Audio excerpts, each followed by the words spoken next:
What's going on, guys, and welcome to the start of episode 3 of my career mode on F1 2016. This race is going to be the Chinese Grand Prix, but as you can see here, we've got another update going on to our car. This is the downforce upgrade that we paid for in the previous episode. It's now been fitted to the car, so we should have a bit of an edge there with increased downforce on the car. So without further ado, guys, let's get into qualifying for the Chinese Grand Prix. We'd like to welcome you from wherever in the world you join us today for this F1 qualifying session here in Shanghai, China. So the first thing I wanted to show you guys really from the qualifying session, you can see that it is raining and we're on the intermediate tyres here. I did a lap, but it didn't really go very well, and you might have just seen there an object just hanging in the air almost, and I'm going onto the replay camera now to show you that there's a glitch. It's a tyre glitch. What is going on there?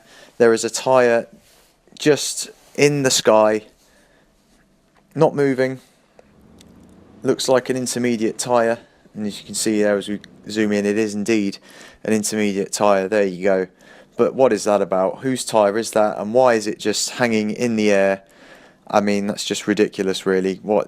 I don't understand what is going on with this game sometimes where these glitches happen. But you know what, it's F1 2016, we've seen these kind of things happening in Codemasters games before, and we're seeing it again here.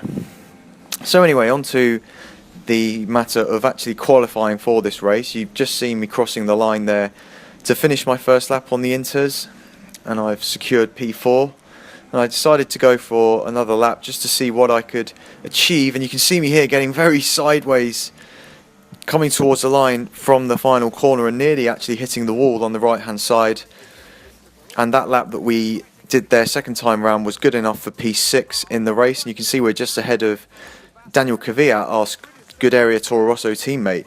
So we've definitely overachieved in that session. I think the conditions certainly helped us being able to get comfortable with the tricky conditions, and we've qualified in 6th, which is very good for the race. Gives me a lot of optimism going forward.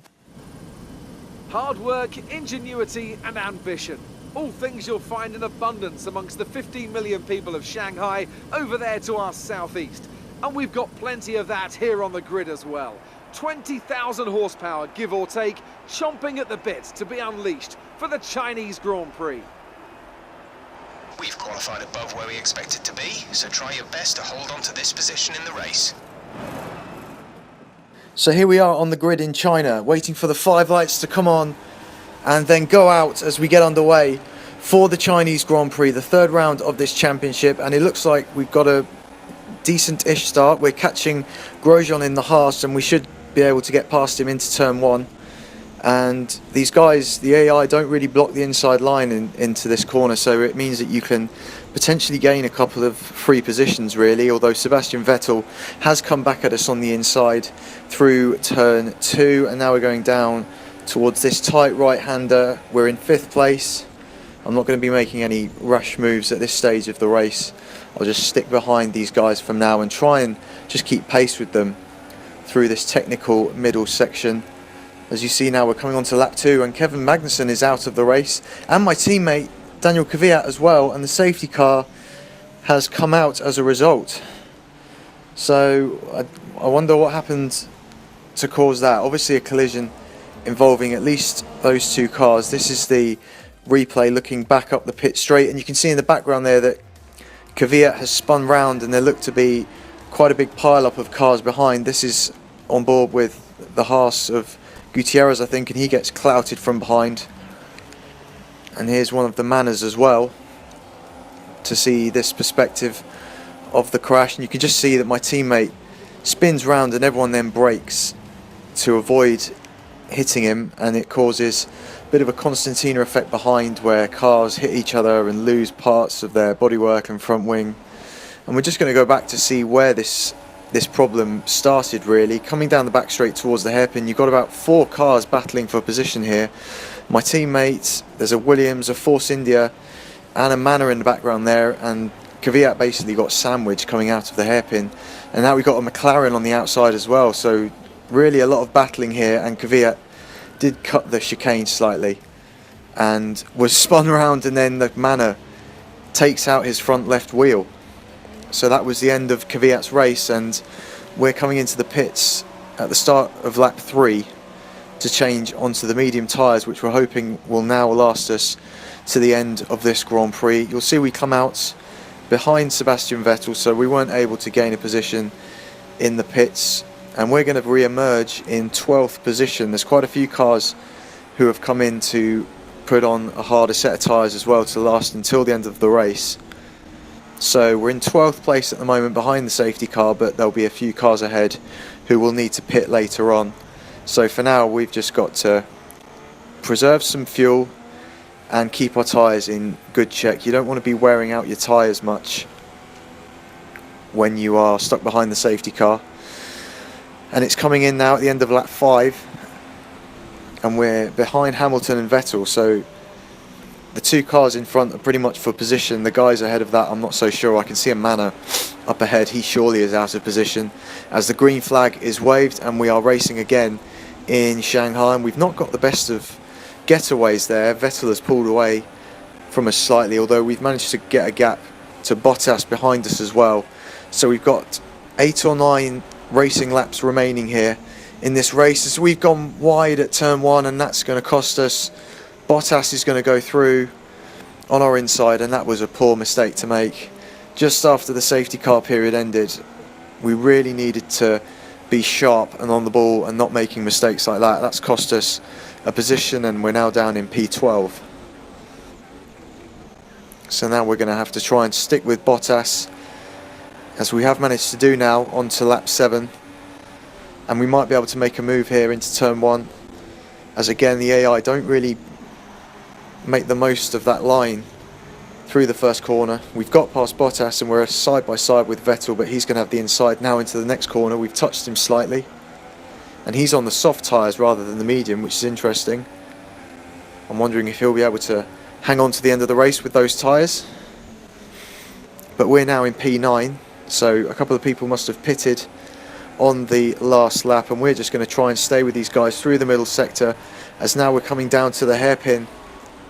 Hamilton is making a move on Perez, and Vettel has been touched by Perez, and he's had to slide into us, and that's caused some damage to our front wing, as Felipe Nasr has an engine blow up right ahead of us as well. It all happened there in that short space of time, but now we've just got to keep going. We can't really afford to lose the time with a pit stop and changing our front wing, so we're going to keep going. We're in P3.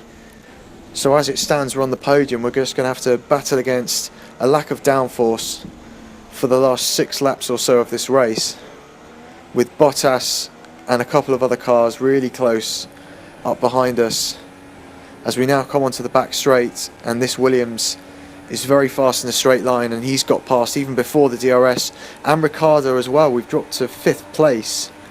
Can we maybe make a move coming into the hairpin? We've got up the inside of Ricciardo nicely, and can we stick with Bottas here enough to get DRS and slipstream coming down the home straight?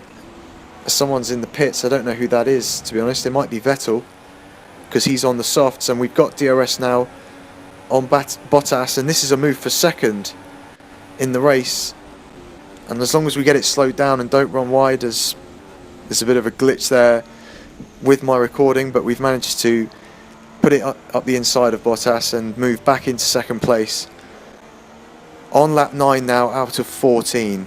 So we've still got a few laps to hold on to this position. With a damaged front wing, it's going to be really tricky, as we're locking up our front tyres a lot. And now we're on the back straight again. Bottas goes through once more, and Ricciardo is alongside again.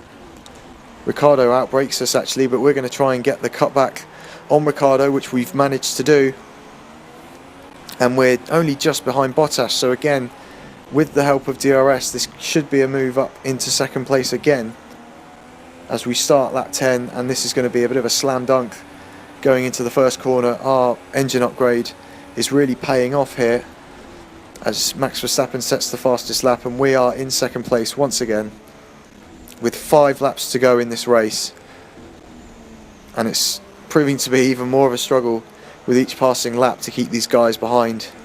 But we've managed it so far, but yet again, coming towards the end of lap 10, and Bottas and Ricciardo once again have flown past us, coming down to the hairpin, and we've gone into the back of Bottas, outbraking ourselves, going a bit too late on the brakes, and it's cost us a bit more damage on the front wing. And now Bottas and Ricciardo have got away from us. We are going to get DRS to defend from Hulkenberg, but that was a sloppy mistake to make and lose part of our front wing as Ricciardo goes up the inside of Bottas, and we now have lost a significant amount of downforce with so much of our front wing missing as Hulkenberg's alongside us and he takes off a little bit more of our front wing. We basically now haven't got a front wing at all, as once again my recording glitches slightly, but we have managed to stay ahead of Hulkenberg for now. But it's getting to the point where we are probably going to have to change our front wing because we're just losing a lot of grip now as we come towards the final sector, and Hulkenberg has already got up the inside of us and he's slowed down right in front of us, which isn't good. And again, he's made contact with the side of us, a lot of contact with Hulkenberg on this lap, and we're just running wide. We've lost 3 more positions now, so we really had to come into the pits to put on a new front wing. It's going to cost us any hope of points, but really we didn't have any choice at that point. We were just losing so many positions, and we've put on the super softs because we've only got 2 laps remaining, really 2 or 3 laps on the super softs, and we're down in 17th place. So we've gone from potentially coming second in this race to now being right down the back of the grid, which is very frustrating after a decent start to this Grand Prix and benefiting from the safety car, but then too many incidents with other cars caused us damage, and we're going to come up to the checkered flag in 17th place for the Chinese Grand Prix. We do secure the fastest lap right at the end there, but a really disappointing result considering we look to be on for a good haul of points, certainly at the halfway point in the race. And it's another win for Mercedes, another win for Lewis Hamilton, who's got off to the perfect start in this championship. I think that's 3 wins in a row now for him, with Daniel Ricciardo finishing second and the 2 Williams cards in 3rd and 4th, a good result for them. Nico Rosberg only down in 5th place, and you can see there in the driver's standings we are just outside the top 10. We're in P11. We'd really like to make some strides towards the top 10 in the next few races. And you can see Hamilton's lead is already more than a race win after only 3 races, so he's really got a perfect start to this championship. Rosberg 32 points behind, and there are the constructors' standings to finish off. Thank you very much for watching, guys. I hope you've enjoyed this video. The next race will be the Russian Grand Prix from the Sochi racetrack. I look forward to seeing you guys for that race. Bye bye.